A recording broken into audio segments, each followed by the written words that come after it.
Guys exams కి మీరు prepare అవుతుంటారు, టాపర్స్ ప్రిపేర్ అవుతుంటారు, మీరు కష్టపడుతుంటారు, వాళ్ళు కష్టపడుతుంటారు.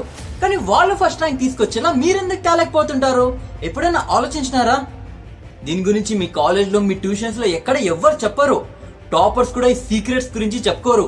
ఇక్కడ క్వశ్చన్ పేపర్ లీకేజ్ జరుగుతుంది. అంటే ఎవరో క్వశ్చన్ పేపర్ ని లీక్ చేసి వాళ్ళకి ఇవ్వరు అండ్ వాళ్ళు ఏదో మ్యాజిక్స్ చేసి క్వశ్చన్ పేపర్ లో యా క్వశ్చన్స్ వస్తాయో తెలుసుకోరు. కానీ వాళ్ళు కొన్ని సైంటిఫిక్ ప్రాసెసెస్ ని ఫాలో అవుతారు. దానిని ఫాలో అయ్యి క్వశ్చన్ పేపర్ లో యా టాపిక్స్ వస్తాయో అండ్ యా మోడల్స్ వస్తాయో ఈజీగా గెస్ట్ చేయగలుగుతారు. వాళ్ళు గెస్ట్ చేసిన దానిలో నుంచి 80 to 90% క్వశ్చన్స్ అలానే దిగుతాయి. ఇది నేను ఒక్కటి చెప్పట్లేదు. ఐఐటి, నీట్, యూపీఎస్సీని టాప్ చేసిన టాపర్స్ అందరూ ఇదే చెప్తున్నారు. వాళ్ళ ఎగ్జామ్స్ కన్నా 2-3 months ముందు కొన్ని సైంటిఫిక్ హ్యాక్స్ ని ఫాలో అయ్యి, కొన్ని సైంటిఫిక్ ప్రాసెసెస్ ని ఫాలో అయ్యి వాళ్ళ ఎగ్జామ్ లో యా టాపిక్స్ వస్తాయో, యా మోడల్స్ వస్తాయో గెస్ట్ చేస్తున్నారంట. అందుకే వాళ్ళు ఫస్ట్ ర్యాంక్ తేగలిగారని చెప్తున్నారు. ఆ సైంటిఫిక్ హ్యాక్స్ ఏవో నేను మీకు ఈరోజు ఈ వీడియోలో చెప్పబోతున్నా. మీరు కూడా ఈ హ్యాక్స్ ఏవో తెలుసుకుంటే మీరు మీ ఎగ్జామ్ పేపర్ ని ఎలా అయితే గెస్ట్ చేసింటారో అలానే దిగుతాదనే దాంట్లో డౌటే లేదు. మీలో చాలా మందికి ఇప్పుడు రాబోయే రోజుల్లో ఎగ్జామ్స్ ఉంటాయి. అవి యా ఎగ్జామ్స్ నాకు త్వరగా కింద కామెంట్ సెక్షన్ లో కామెంట్ చేసి చెప్పండి.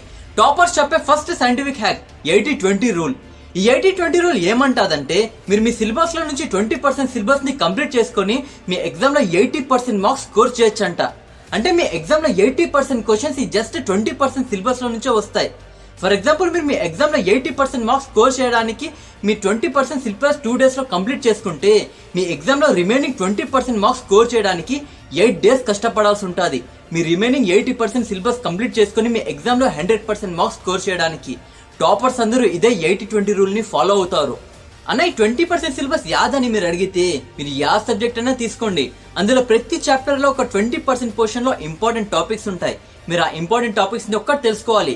మీరు ఆ ఇంపార్టెంట్ టాపిక్స్ ని తెలుసుకోవడానికి మీరు మీ టీచర్స్ ని అడగచ్చు, లేదంటే మీ సీనియర్స్ లో టాపర్స్ ఉంటారు కదా వాళ్ళని అడగచ్చు.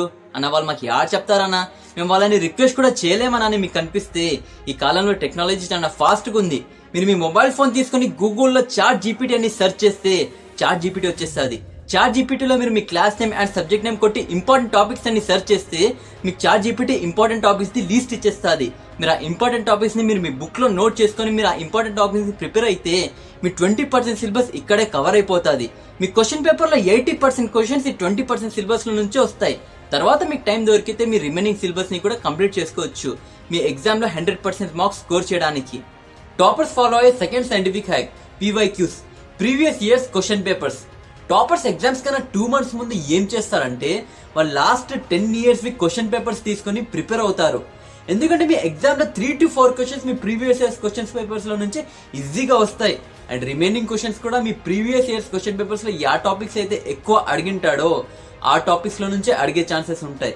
అండ్ ఇంకోటి టాపర్స్ ఫాలో అయ్యే మెయిన్ ట్రిక్ ఏమంటే, మీ బుక్ లో యా టాపిక్ అయితే ఎక్కువ డీటెయిల్ గా ఎక్స్ప్లెయిన్ చేసింటారో, యా టాపిక్ కింద అయితే సబ్ హెడింగ్స్ ఇచ్చి దాన్ని లాగుతుంటారో ఆ టాపిక్ ని కూడా మీరు ఇంపార్టెంట్ అని గెస్ చేయొచ్చు.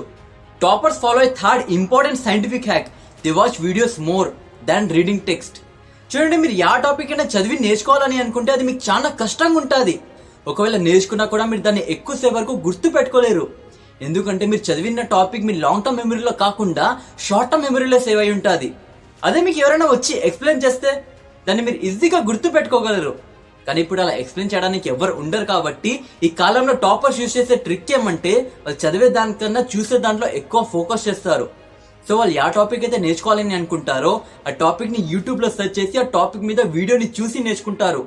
దానివల్ల వాళ్ళు నేర్చుకున్న టాపిక్ వల్ల షార్ట్ టర్మ్ మెమరీలో కాకుండా లాంగ్ టర్మ్ మెమరీలో సేవ్ అవుతుంది. సో వాళ్ళ ఎగ్జామ్ లో కూడా ఈజీగా గుర్తు తెచ్చుకొని రాయగలరు. టాపర్స్ ఫాలో అయ్యే fourth scientific hack, first watch and listen, next study. చూడండి, మీరు ఇంపార్టెంట్ టాపిక్స్ యావో ముందే తెలుసుకున్నారు. మీరు ఇంపార్టెంట్ టాపిక్స్ అన్ని తెలుసుకున్న తర్వాత ఏం చేస్తారు, 1 by 1 ఆ టాపిక్స్ ని చదువుకుంటూ పోతుంటారు. ఒక టాపిక్ అయిపోయిన తర్వాత ఒక 15 minutes గ్యాప్ తీసుకుని మళ్ళీ ఇంకో టాపిక్ చదువుతారు. ఇలా టాపిక్స్ అంతా కంప్లీట్ చేసుకుంటూ పోతుంటారు. కానీ మీరు ఇట్లా చేయకూడదు. టాపర్స్ ఏం చేస్తారు, ఇంపార్టెంట్ టాపిక్స్ అన్ని తెలుసుకున్న తర్వాత ఫస్ట్ ఒక టాపిక్ ని తీసుకుని యూట్యూబ్ లో సెర్చ్ చేసి దాని మీద వీడియోని చూస్తారు.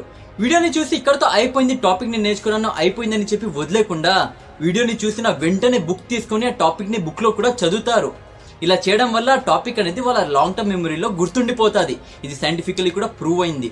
మీరు యూట్యూబ్ లో యా టాపిక్ ని అయితే చూస్తుంటారో దాని విజువల్స్ మీ మైండ్ లో కనపడుతుంటాయి అండ్ మీరు దాన్ని ఫీల్ అవుతుంటారు. యా దాంట్లో అయితే మీలో ఫీలింగ్ అనేది వస్తుంటాదో మీరు దాన్ని ఎప్పటికీ మర్చిపోలేరు. అది మీ లాంగ్ టర్మ్ మెమరీలో సేవ్ అయిపోతుంది. ఫర్ ఎగ్జాంపుల్ మీకు దేని వల్ల కోపం వచ్చింటది అనుకోండి, మీరు దాన్ని ఎప్పటికీ మర్చిపోలేరు. లేదంటే మీకు దేని వల్ల హ్యాపీనెస్ వచ్చింటది అనుకోండి, మీరు దాన్ని కూడా ఎప్పటికీ మర్చిపోలేరు. సో మీరు ఏదైతే టాపిక్ తీసుకుంటారో ఆ టాపిక్ ని ఫస్ట్ యూట్యూబ్ లో చూడండి. చూసిన తర్వాత అక్కడతో అయిపోయింది అని చెప్పి వదిలేకుండా మీ బుక్ తీసుకుని ఒక 15 మినిట్స్ టైం తీసి చదవండి. మీరు ఏ టాపిక్ అయితే యూట్యూబ్ లో చూసి దాన్ని next second day book open చేసి చదువుతారో, నేను మీకు ఛాలెంజ్ చేస్తున్నా, మీరు దాన్ని ఎప్పటికీ మర్చిపోలేరు. ఒకసారి ట్రై చేసి చూడండి. 5th one, answer writing and MCQs.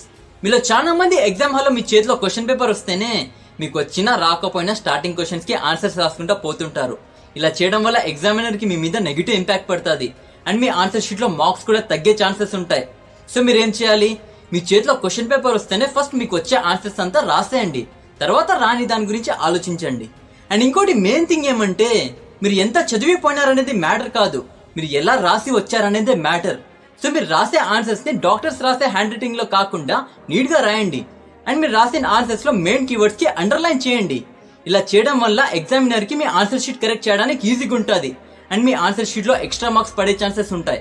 And మీలో చాలా మంది ఎగ్జామ్ ఎంసీక్యూస్ లో ఉంటుంది. చూడండి, ఎంసీక్యూస్ లో ఎగ్జామినర్ ఆన్సర్ అనేది 4 ఆప్షన్స్ సిమిలర్ గా కనిపించే 2 ఆప్షన్స్ లోనే పెట్టింటాడు. సో మీకు యా ఆప్షన్స్ అయితే సిమిలర్ గా కనిపిస్తుంటాయో 99% ఆన్సర్ అనేది అందులోనే ఉంటుంది. మన last and one of the important point, sleep well before exam night and bath before exam. మీలో చాలా మంది ఎగ్జామ్ ముందు రాత్రి టెన్షన్ తో 2-3 గంటల వరకు చదువుకుంటూ కూర్చుంటారు. తర్వాత ఒక 2 అవర్స్ అలా పడుకొని మళ్ళీ 5-6 కే లేసి చదువుతుంటారు. ఇలా మీరు అస్సలు చేయకూడదు.